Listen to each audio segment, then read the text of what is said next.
and welcome to a Todd and Taylor show called Coffee and Comics. Again, hello, Taylor. Hi, Todd. How are you? I'm well. We did this about a month ago. We recorded a podcast on a Sunday morning.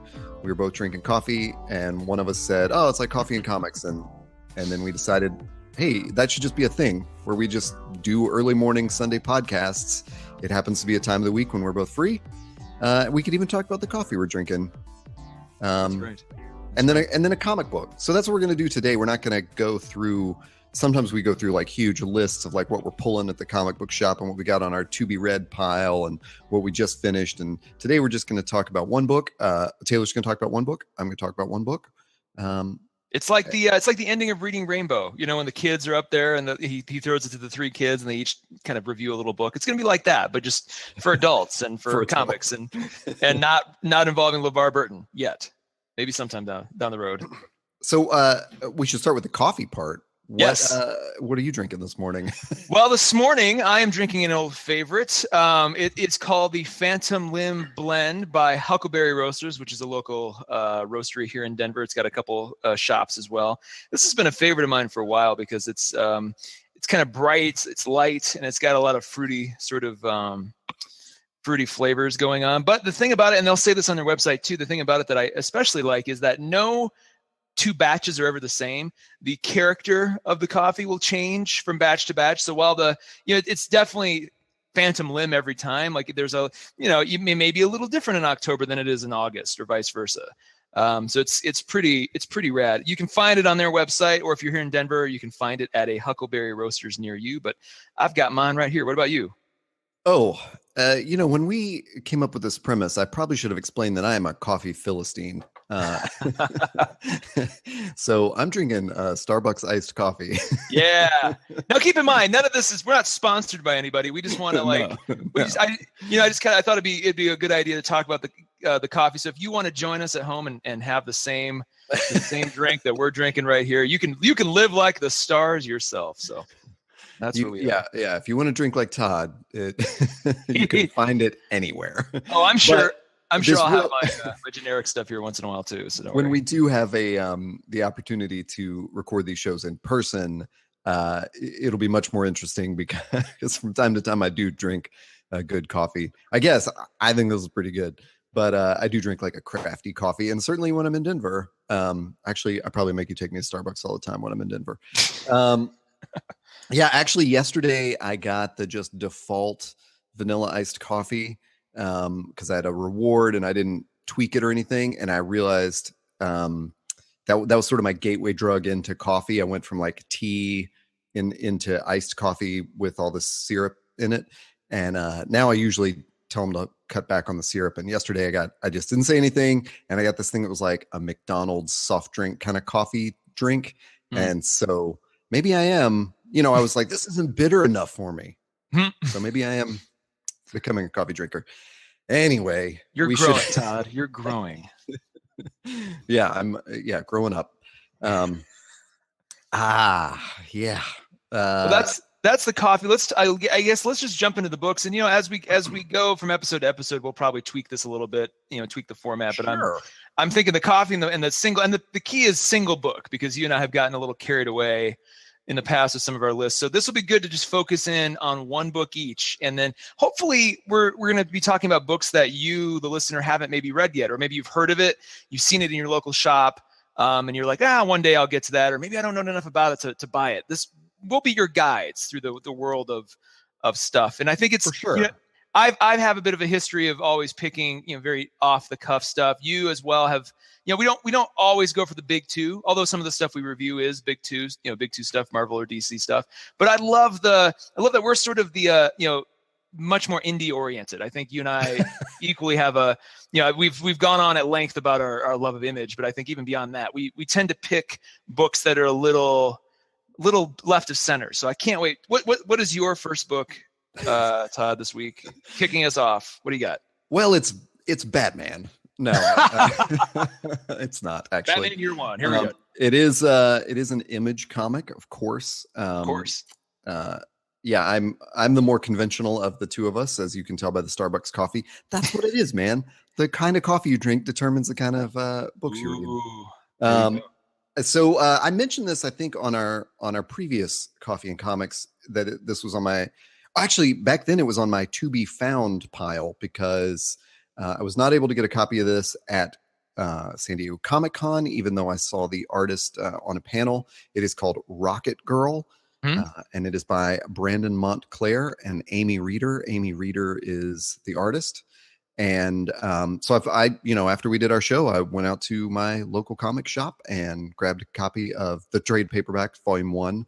I think they've actually finished the issues to be ready with trade paperback two. I Hmm. think the Image generally does like 5 or 6 issues to a trade. So I think they've done the next 6. I think they're on issue 13 or something right now. So I'm really looking forward to picking that up. It is. So I saw this panel with Amy Reeder, and I thought she just said such cool things about her art. And then the panels they showed as examples were so perfect. And even it was that great experience of like, one thing Taylor and I talk about all the time is, we can deal with a bad story if the art is genius, Hmm. Hmm. but we can't deal with a great story if the art is dog shit. Hmm. Hmm. And just seeing those panels and pages they showed at Comic-Con, I knew like, oh, well, I'm into this. This story could be garbage and I will be into it. Lucky for me and lucky for you, the story is not garbage. Um, it is. So I'll give you Lucky the for sort of everybody. brief summary. It is about this character named, well, I mean, it's not just about her, but the main character is a teenager named Dayoung Johansson. Yes, Dayoung Johansson. Hope I'm pronouncing that somewhat accurately. And she is a New York City teen police officer from the year 2013. Um, and she has time traveled back to 1986. Okay. So that is, that I guess for lack of a better setting, that's the context. Hmm. There's obviously specifics. There's a bunch of time travel stuff in it, and I, we've probably mentioned on the show before that. Well, I don't know. Time travel for me is it's not always a thing that I'm into, uh, because it does seem to be like everyone's trying to outdo themselves with the best time travel Hmm.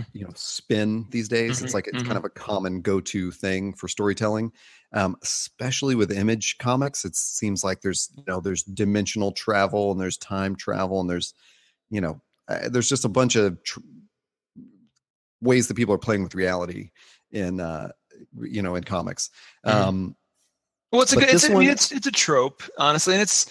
yeah, I was really trying to tread around saying trope, but Well, I understand that because, and that's not to diminish any time they use time travel as a storytelling mechanism, because it is. I mean, it's easy to do, but there's still a deep well you can mine or dip into from it. But I feel like there are some titles that kind of like you're like, okay, here we go again. It's like I think right now the true trope and Image is honestly the superhero like origin story. There are at least 5 different titles that are in some phase of ongoing issues that it's basically the same thing. It's like, hey, we're not a big 2 superhero, but we're gonna tell you those stories. So I think time travel at the moment's probably not quite as intense as it was a couple of years ago, but it's worth bringing up just because it is one of those sort of storytelling mechanisms in comics that's easy to do.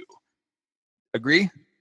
uh it is easy to do, in a mediocre way, and Yeah. then Yeah. and then it becomes this. I think that's probably why I put my guard up when I talk about time travel, Mm. the trope or whatever, or the setting of time travel, however we want to say it, that's not insulting, because you think, well, the storyteller has to tell it in some new way, you Mm. know so anyway, they I think they do. I think they succeed with that. I don't know exactly why they chose 1986, Mm-hmm. because I've only read trade paperback one, except to say that in the panel where I saw Amy Reeder, there was definitely a page that they showed which was not in this book, Mhm. and it was very 80s. Mm. So it made me think that maybe after volume one they kind of got into that more. Um, there's a good thing, and I wonder how much Image encourages this. There are so many volume ones for, and again, like if you don't read Image comics, Taylor and I cannot say this enough. They always do a thing where the first trade paperback, volume one of any series, is $9.99, like just to Mm. hook you. Mhm. And there are honestly so many trade paperback number ones from Image that are just like amazing. It's like a movie where it's just like a screaming action movie for Mhm. one whole volume. And then after that is when they kind of dig into the story. It's almost like that's a thing that Image is, training their storytellers to do.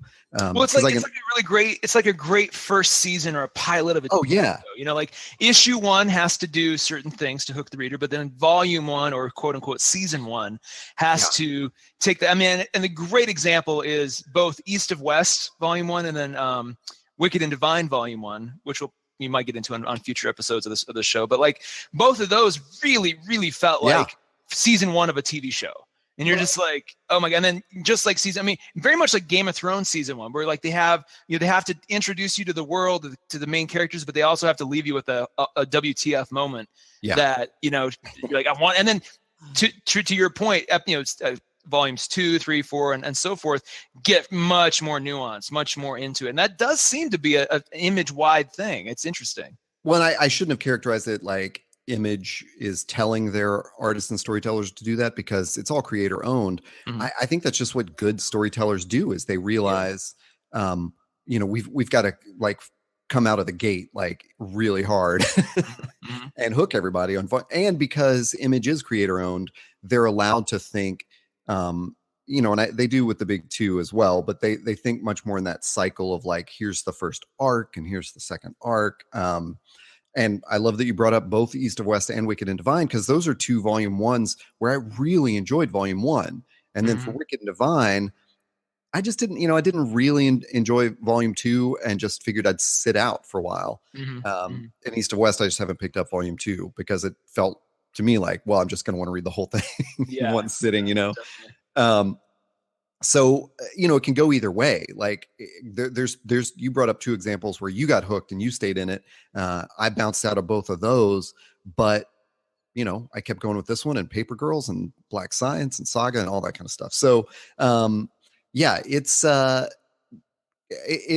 very fun and it's very cool. And I would say that um, the way they handle time travel is, there's a couple of like really clever um, I almost said callbacks, but they're like call forwards, Mhm. where something is planted in the time travel story that's also in, just like little stuff that then you'll see kind of pay off in one of the flash forwards or the flashbacks.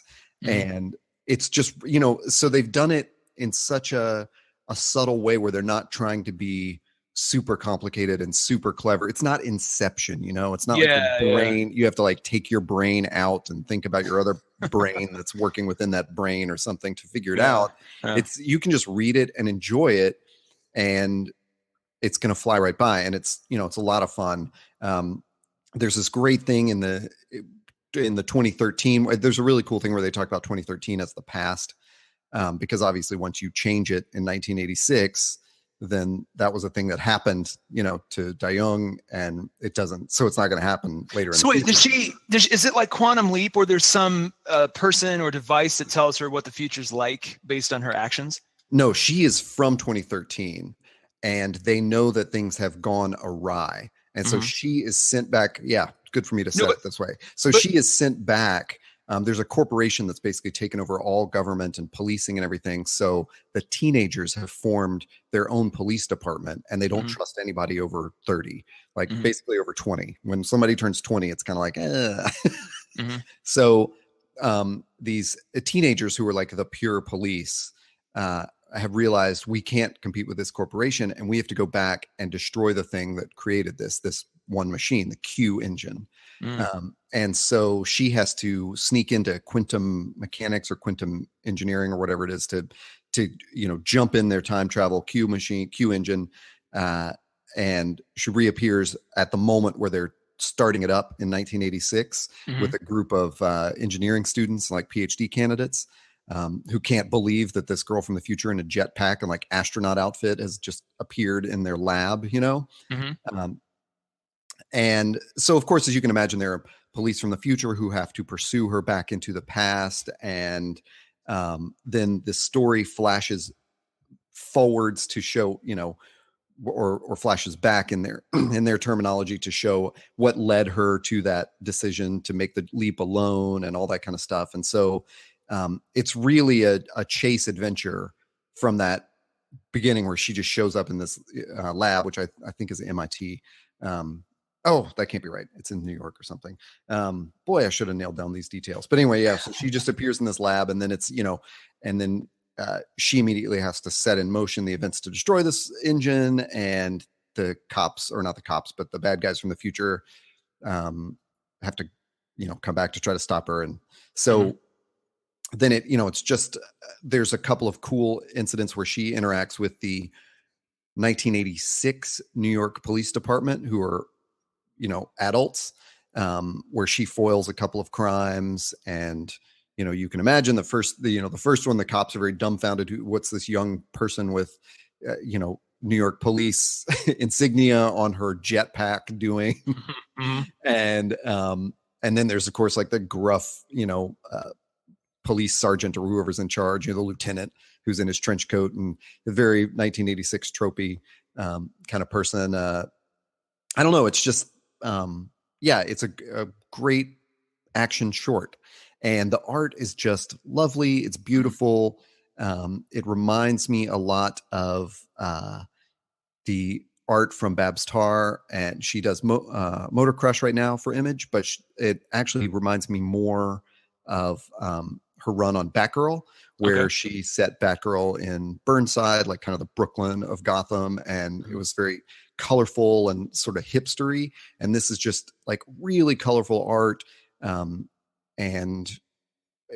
you know, I don't know, it's expressive, and for an Image comic, it actually doesn't look so artsy fartsy. It's very much in a comic style. You know, these are, and one of the great things that Amy Reeder does is that so many of the pages and even individual panels and stuff are just, they're just laid out really well. Not in like a super artsy way that's like really indie or whatever, but it's like a whole page will be tilted sort of 45 degrees or something. So you're seeing a bunch of information that'll just be all these like sort of split screens. And the one I'm thinking of has a bunch of digital information that's being presented, like computer screens and televisions and things like that. And the page is tilted. And so you're just seeing this great interface basically of like all this information that you need to be told. And then when there's a big action scene, she'll tell it across 2 pages, and the way the panels are interconnected is just really great and very actiony and very superhero-y, you know. It's a girl with a jetpack who's a cop, so she's jumping around and like, you know, flying around in this jetpack and beating up people, and has these sirens, like her police lights are on her shoulders. So it's, you know, it's, I don't know, just colorful, fun. It's very much in that Babs Tarr style of like where it takes just enough from manga to work and takes just enough from superhero comics to work. And it's, you know, 2 thumbs up. Yeah, nice. Full disclosure, I ended up reading issue 1 of this. Goodness, maybe a year or so ago when Image was doing one of their like 99-cent single sales. Like, so if you're not aware, image.com or imagecomics.com rather will do periodic sales, whether in conjunction with a holiday or even like SDCC or Dragon Con or any of those kinds of things. And they'll usually put issue 1s up for 99 cents. And then usually, going back to kind of our point about volume 1 of a trade paperbacks will be $6.99, $5.99, like digitally. Great way to just jump in. So I ended up buying like 10 issue 1s got a year or 2 ago during that thing. And Rocket Girl was one of them. And I remember like seeing it going, well, this is cool, but it hadn't quite matured. I think they were only into like issue 4 at that point. So I was like, well, I'll come back to this. After there's a couple of questions I had though, that as you were describing it, the first thing that jumped out at me, and even like reading that first issue, at any time, did you feel like this could have or should have been a manga first? Uh, have that sort of quality to it? I mean, um, not really. I mean, if they Okay. had illustrated it that way, if the illustrations leaned more towards that, it still would have worked for sure. Mm-hmm. But um, it's very American Mm-hmm. in its handling of these issues. Yeah, it's definitely. I mean, it doesn't have that Japanese feel Okay. of a manga.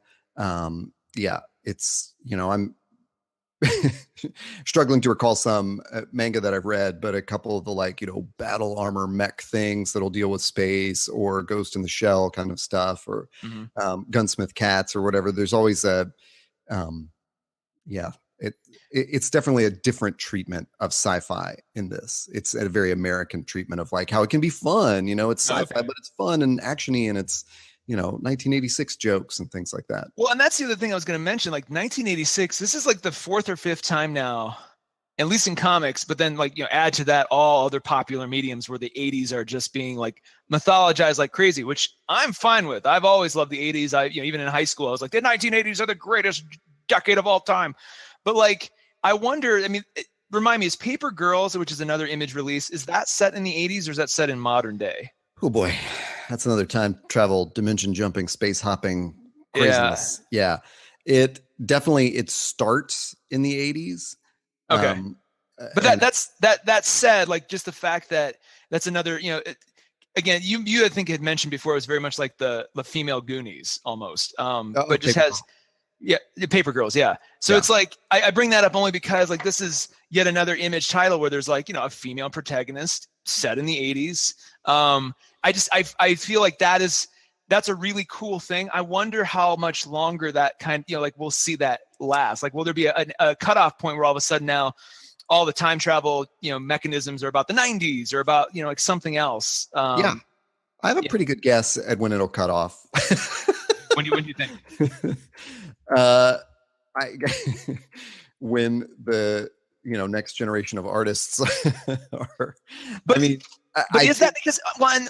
But is that though? Because for the longest time, if you recall, I mean, for 20, 30 years, it seems like the decade that was mythologized more than any other was the freaking 50s. Like everything yeah, had to do with the 50s. Like, oh, Greece, we're going to the 50s, Back to the Futures, back to the 50s. Like, and some of it was, hey, we wanted to make sure that your parents were in high school, your parents were younger.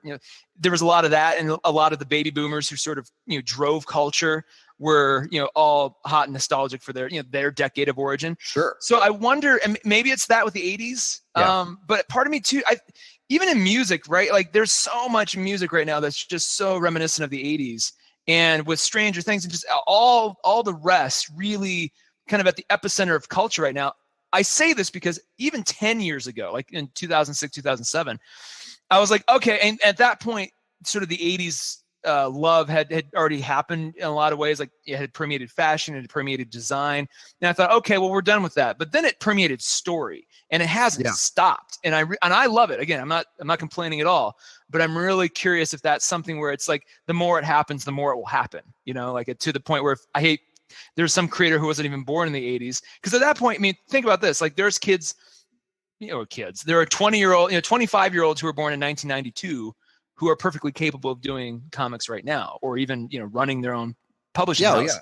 So it's like, at what point are they, I feel like they're still leaning back to this decade that like they've heard about and have seen glamorized. And it's like, well, we want to put stories. We didn't get to live in that decade. So we want to put stories there to feel connected to it, That's funny because I, the, I can't do a great job of picking it out, but I think if we really went through all this pop culture, we could probably pick out what someone who lived through the 80s, are they recapturing their youth, or is it a story that's set in the 80s sort of artificially in order to capture what they imagine that Mm-hmm. time was?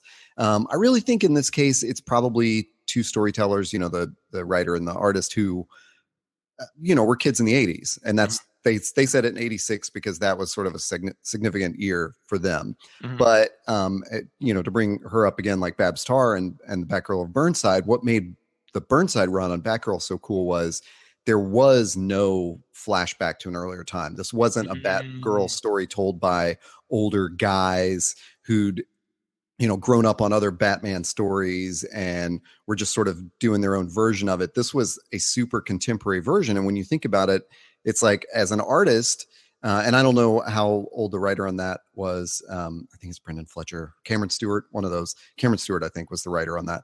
And I don't know how old he is, but Babs Tarr is, I believe, in her middle late 20s. So she was talking about it was a very contemporary Batgirl. Like, no, this is Batgirl. It's basically in a version of Brooklyn that exists today. It had to do with social media. We can all see, like, there was no nostalgia for the past in that. And she's, I just don't think she is an artist, especially with Motor Crush. She hasn't done it. Is, as far as a creator, she's not going to tell those stories from the 80s because she didn't grow up in them. Yeah. But I love that you bring that up about the era they grew up in, because when I started reading comics, I always thought it was so weird that all the big conflict that everything would refer to, even though, it was referred to in the past, would be Vietnam, and when you think about 80s movies, and it's like Rambo and,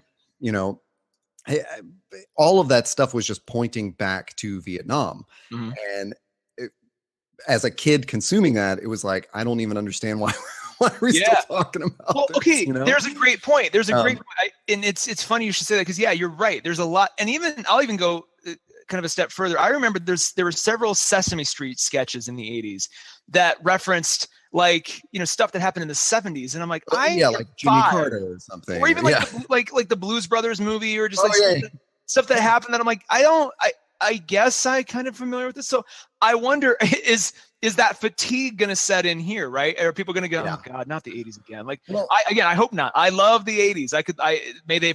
May they last forevermore. Well, I think, but that's a good point, because it's like, if you are that storyteller, do you, how much are you risking by setting it in that? Because you're going to start alienating an audience.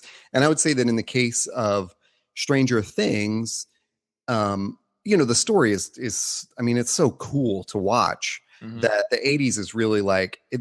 That's like a sci-fi version of Mad Men, where they were trying to nail the 80s details. They weren't trying to like fetishize it exactly. They were trying to nail it like in setting.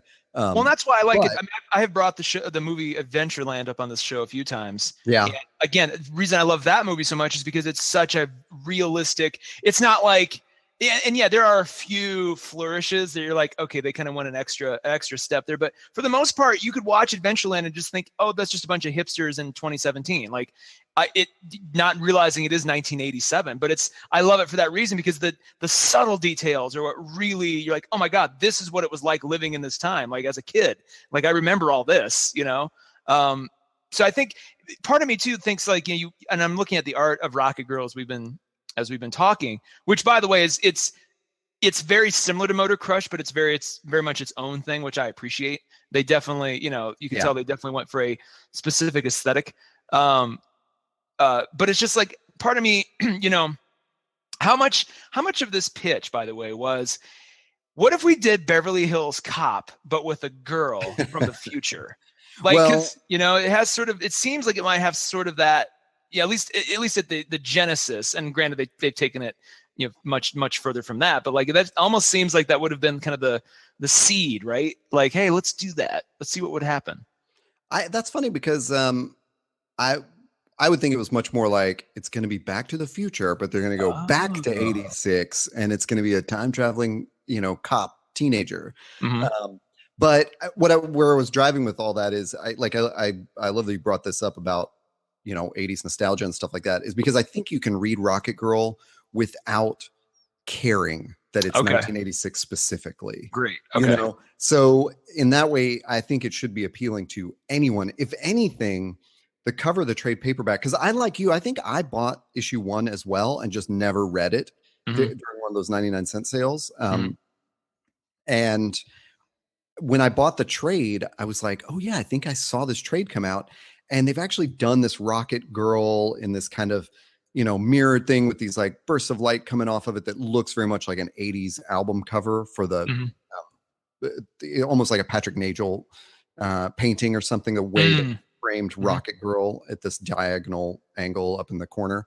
Mhm. And I think that turned me off when I saw Mhm. that on the trade paperback originally. Like if I had not seen the interior of it at Comic-Con, I would have kept walking past this, because as much as the actual drawing on the front looks cool, that headline just sort of throws me off. Mhm. But that doesn't reflect what's on the inside. It's not it's not like an 80s fetish thing where they're not trying to nail the details of the 80s, even in the way of like Stranger Things or something. It's almost like they just picked something 30 years in the past to, I see. place it.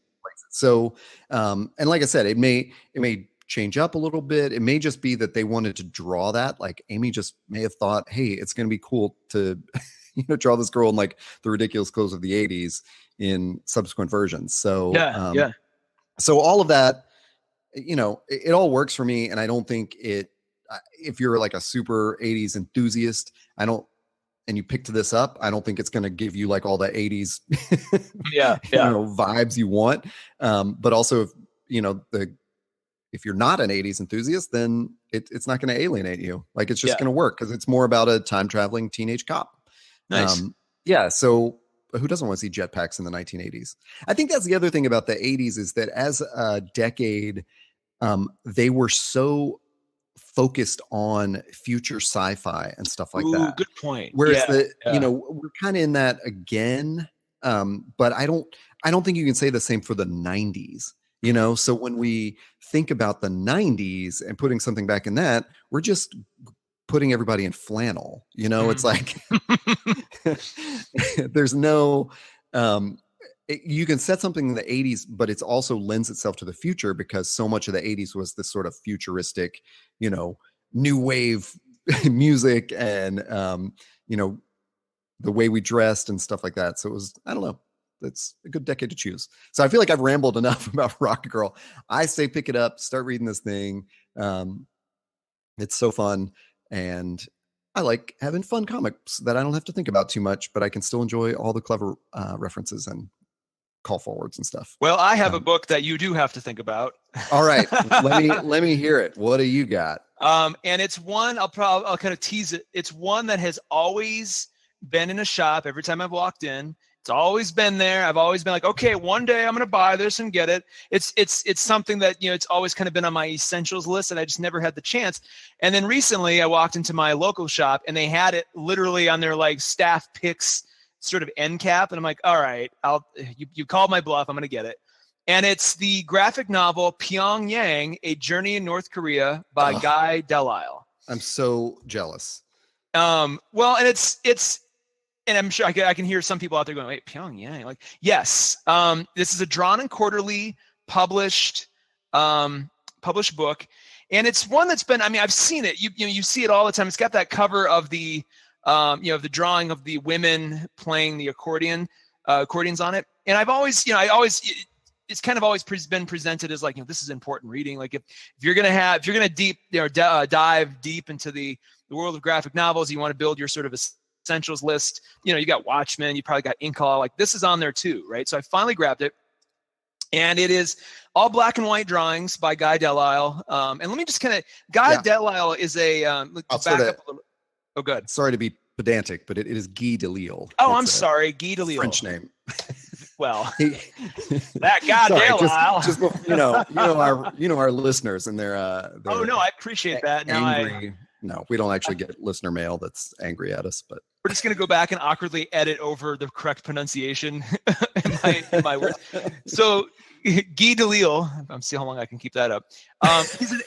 He's a Canadian cartoonist and animator. And he's like, this was kind of he was always doing that, was always supervising shows and stuff. But this graphic novel was kind of his big, sort of entrance into bigger popularity. Let's really, sort of set him up. And he's done some other stuff too. And he actually did another graphic novel before this one, but this one came out in 2004. So kind of rewind back to that time. It's interesting because North Korea is so prominent in the news and just, and events right now. Go back to a time in 2004 when George W. Bush was just reelected and Kim Jong-il was president of North Korea. Kim Jong-un wasn't even anywhere in the picture. I think he at that point had just been in the news for sneaking into Japan with a like forged passport or something. So this was a different time, very similar, but still very different because it, at that point, YouTube was just being born. Like all the media and access to stuff wasn't quite what it is. MySpace was basically the social media of the time. So paint that picture for yourself as we go through this.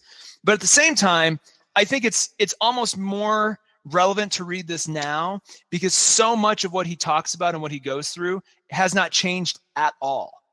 So it's a little bit interesting to go, wait, and this was when 2004, and like they still like it's the same thing. A couple great comparison points in terms of just the story, and I'll get more into the story in just a second. But similar in flow to that Vice series on YouTube, Inside North Korea, in that they go to a lot of the same landmarks, a lot of the same. If you watch that Vice documentary and you read this, you'll go, oh my God, he was basically sent on the same kind of journey. The other thing that it reminds me of, also of current note, is the Alex Gibney Going Clear Scientology documentary. And I say that because a lot of times during this book, Guy will make an attempt to try to humanize his translator or his guide, and you ask them questions or poke a little deeper. And there's a couple times throughout the book where he purposely he does his little commentary observations, and he's like, I wonder if that's what they really think. And then he goes into kind of like a little history lesson, and so he'll say, he'll ask them like, do you really believe this about the dear leader? Do you really believe this about Kim Jong-il? And they'll say, of course. But then he'll go and say, they have to say that because if they don't, they'll be taken away from their families, or their families will be disappeared.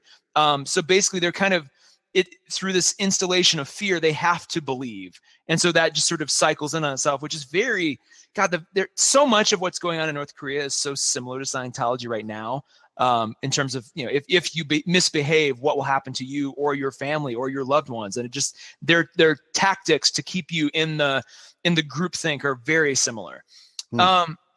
What I liked about this, though, is that he makes an attempt to humanize the world. So, it's not like he's like, I'm going to just crap on North Korea the whole time. It's very much an autobiographical kind of account of his time in North Korea. And it starts off when he comes to the country to supervise some animation for some French children's cartoons. And so he's coming in. And at that point, I don't know if this is still the case, probably not. But at that point, North Korea was actually kind of the bottom feeder for a lot of animation that you would see, worldwide, especially in France, because it was just way cheaper. So he's going there to supervise some stuff, and he kind of goes into why, how animation works. And it ends with him leaving North Korea after that sort of that tour of duty, if you will, is done. And he tries to humanize it, but you see the more he tries to kind of give them a chance to, to show themselves as human, it just never quite works out. And just the mundane nature of that country keeps poking through. There's a great sequence kind of midway through the book that really illustrates this. He's in a car being driven to his next adventure, and he sees they go across an old rusted bridge that volunteers, quote unquote, are painting royal blue. They're basically painting over the rust to make it look presentable. But halfway across the bridge, that just stops. And it's like, the painting just stops, and then the people leave. And then from that point on, they never come back. So they never finish the job. And a couple weeks after that, the bridge, the rust starts to come through the paint again. And it's just such a perfect kind of metaphor for the country. They just keep kind of trying to gloss over all the rusted spots, all the bad stuff, but then it doesn't last very long. It's very easy to see through that facade. So that was just that was where I was like, oh man, this is just a great little cultural artifact, because it's one man's simple account. He's not trying to politicize it in any way. It's just him kind of telling you what it is, but it really reflects the country. Then it's great to juxtapose that to the country now and our relationship with it. And if, at some point, I think if North Korea ever does fall or reunifies with South Korea, like accounts like this are going to be all the more sort of relevant, because you'll be able to go back and sort of see that time capsule. What was it like? How did you exist in there? Like, what were the people like? So really good stuff. The illustrations very drawn and quarterly. It's just what you'd expect. It's very sort of simple, almost like Sunday comic strips kind of drawing, but still very sophisticated. A lot of the panels, are, do their best to sort of illustrate what he's talking about. Very, very commentary heavy balloons. But he does these other things too, where like I think each each chapter, they don't call them chapters, but each kind of sequence of pages are split up by big splash pages that kind of tee up the next thing he's going to talk about. So there's one splash page, and they all look, they're gorgeous. One of them is like that giant pyramid looking building that you may see in certain pictures of Pyongyang, kind of that big empty hotel. So that's, and then like throughout the next couple pages, he'll have stories and stuff that talk about that hotel. Another one is a picture of, or rather a statue of Kim Il-sung, the original guy, up on a giant tower, and it's the only thing lit up at night. He spends a lot of time talking about that they have to turn their lights off at night, and only certain things can be lit up. And so it's such a great little read. It took me about maybe 2 hours to get through. I'll probably go through it a couple more times because I was engaged in the story, but I think there was a lot of layers that I think as you go through it multiple times, you'll start to see different things. You'll kind of see things. But the other issue is that the more you go through it, or the more you kind of sit with it, you sort of feel like you're him. And a lot of his day-to-day is very mundane, very structured. He, just like the guys in Vice, they have to all stay at this hotel on this island. And it's the only hotel, and there's only one floor of that hotel that foreigners are allowed to stay in. And so he's just constantly running into other foreigners, there for either diplomatic aid or for investment or, different things. They all have, they all basically go to the same bar, the same restaurant.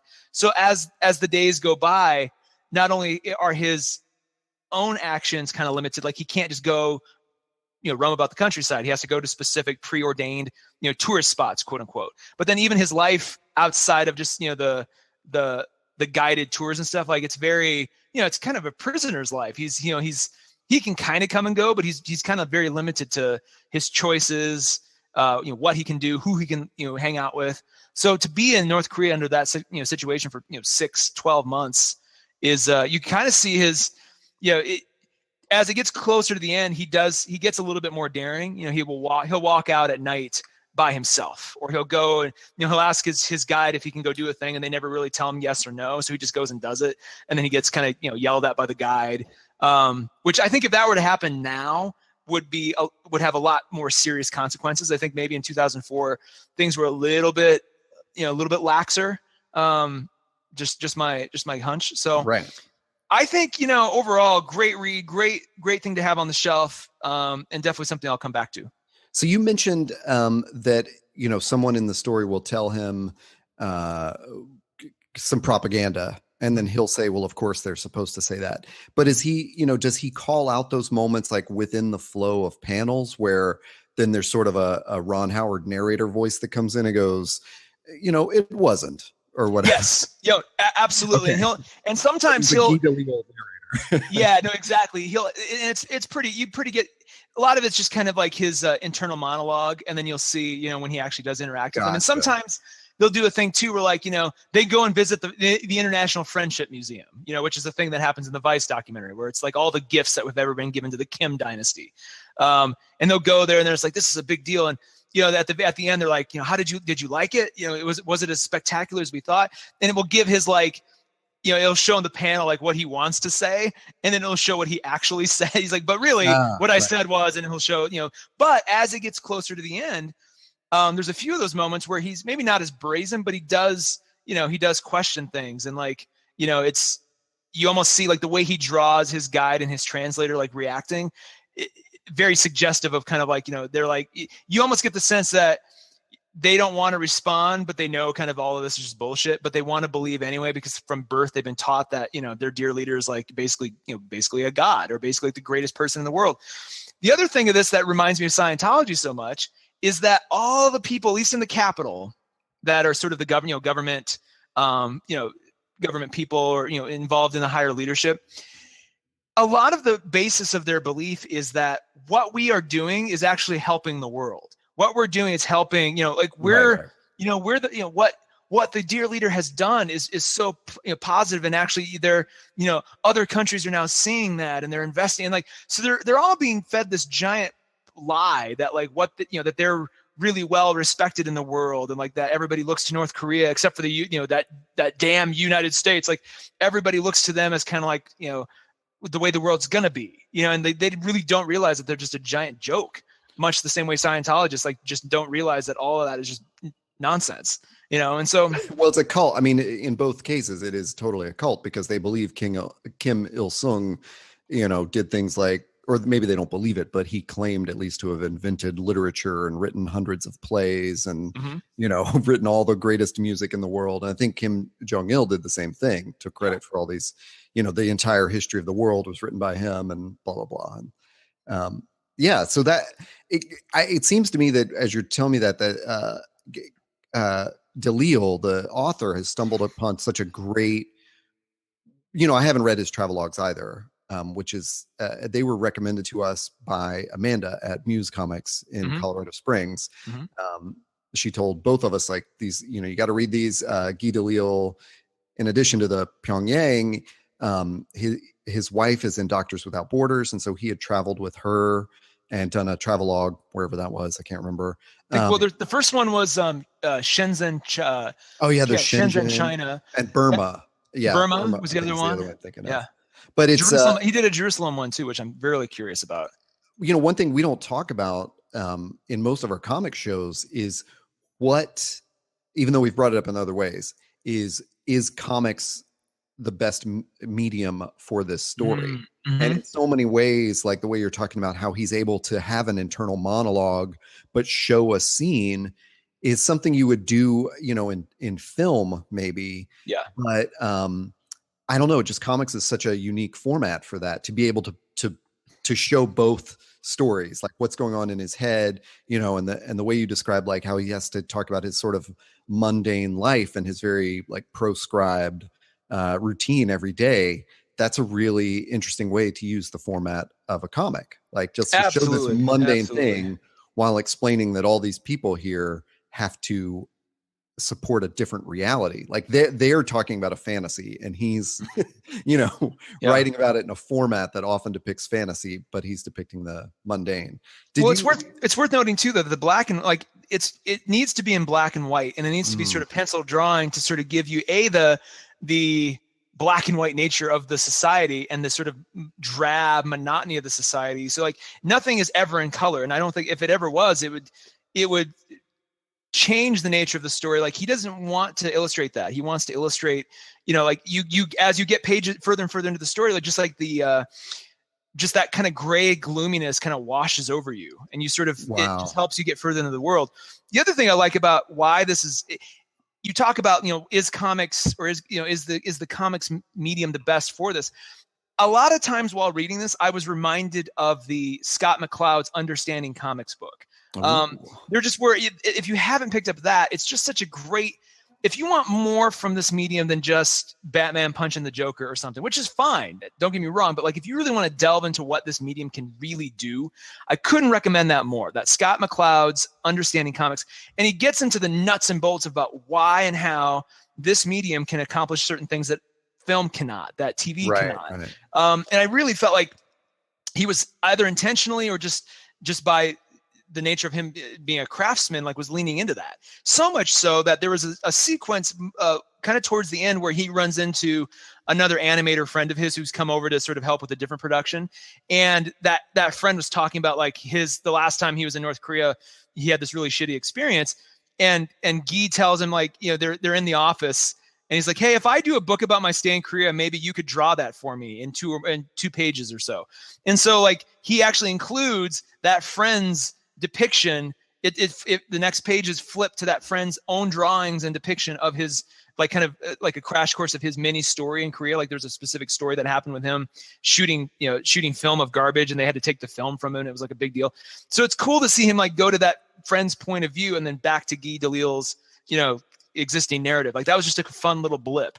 So there's a lot to this story. Again, I bring up that Vice documentary because that is, if you want to see firsthand what it's like, that's great. But if you want to kind of get into the nuance of the thinking of somebody's mind, of an artist's mind going through this, you're not going to, even if he had like a little flip camera or a GoPro or something his entire time, you're not going to get the same kind of nuance and just sort of into his mindset as you would with the graphic novel format. So I really think it does work in that capacity. I love that. That is such a perfect thing to point out, because in the Vice documentary, one of the things they are slightly obsessed with is will this be confiscated from us? Yeah. Whereas like, Guy Delisle, of course he takes his memory with him when he leaves. And that's so much more powerful in a way that, it's Vice almost couldn't, well, they definitely couldn't shoot certain things because they knew like, if we record this, they'll just take the tapes, it's not, it's not going to make it out of the country. But Delisle leaves with all that intact. Do you, as a reader, do you feel like not only did you get his perspective, but you also understand some of the history of North Korea? Is it Yes, that deep? definitely. Like it goes back to Il Sung through Jong Il and kind of tells you that story? Definitely. Yeah. And because he does take, there's sort of two things going on, two narratives going on simultaneously. There's his, work at the animation company and sort of the day-to-day there. And like, he always kind of anchors the story by coming back to, like today we went and did this and like, they misdrew, this motion because that's not a cultural familiarity to them. So he had to explain, and like, and then the director was slow. And so you get a lot of that to anchor the story, but he'll do these amazing things like where he'll cut, just randomly he'll cut, after sort of finishing a sequence, he'll cut and go quiz. And he'll show you like a lineup, like with 6 or 7 people. And it's like, this group of iron-willed revolutionaries includes a vile anti-party element corrupted by the imperialist bourgeoisie. Can you find him? And he'll keep jumping back to that, and he'll show you, and you'll see these guys drawn, and then like you flip it over, and tiny font below, he'll say what the answer is. So like in this case, the answer is number 2 because his badge is smudged and he doesn't have a handkerchief to clean it. So his Kim Jong-il badge is smudged. And so like the next time he does that quiz, that person's missing now, and the rest of them are still standing there. And he'll go through, and so he'll give you like little almost infographic nuggets like that explain different aspects of the culture, or explain different aspects of the regime, or why things are the way they are. So it really bundles it all up. And again, if you've seen the Vice documentary, a lot of this will seem familiar to you, but you'll still have Guy Delisle's point of view on it, which I think is just as important. But if you haven't seen the Vice documentary, this book I think will mean even more to you, because you're just like, wow, like a lot of the sort of revelations of that documentary are here too, and you get to see them kind of firsthand and for the first time. Yeah. So in addition to that, so if he's just telling he's basically explaining his experiences there, and they cover a set amount of time where he was working, on this animation project. What is the story arc? What is the structure of that? Like, is there a resolution? Is there a climax? Do you feel, when as a reader, did you get that out of it? Or is it very much like reading just a personal diary or journal? Much more like a personal diary. There's definitely not a act 1, 2, or 3. You could, a lot of the events are kind of interchangeable in terms of their sequence. Got it. But it does feel very diary-like. It moved quickly enough where you read it in one sitting.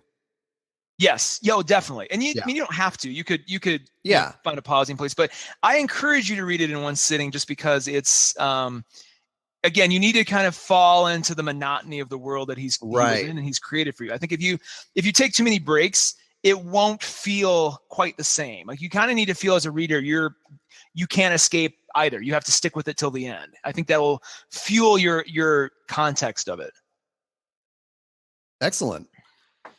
Is there, anything else you can add to that discussion? Anything else you want to mention that we haven't covered? I think we're good, but definitely go pick up Guy Delisle, not Guy Delisle. Guy Delisle's. My credibility is already shot to hell from that. Pyongyang: A Journey in North Korea, drawn in quarterly. And I guess just for a reminder, what was your book and where can folks find it? Rocket Girl from Image Comics, trade paperback number 1. Trade paperback number 1. Well, that concludes this week's Coffee and Comics, Todd. I look forward to doing this more. Yeah, this is fun. I think if you guys I love your pick. I'm so jealous of that, because I have looked at those Guy Delisle books.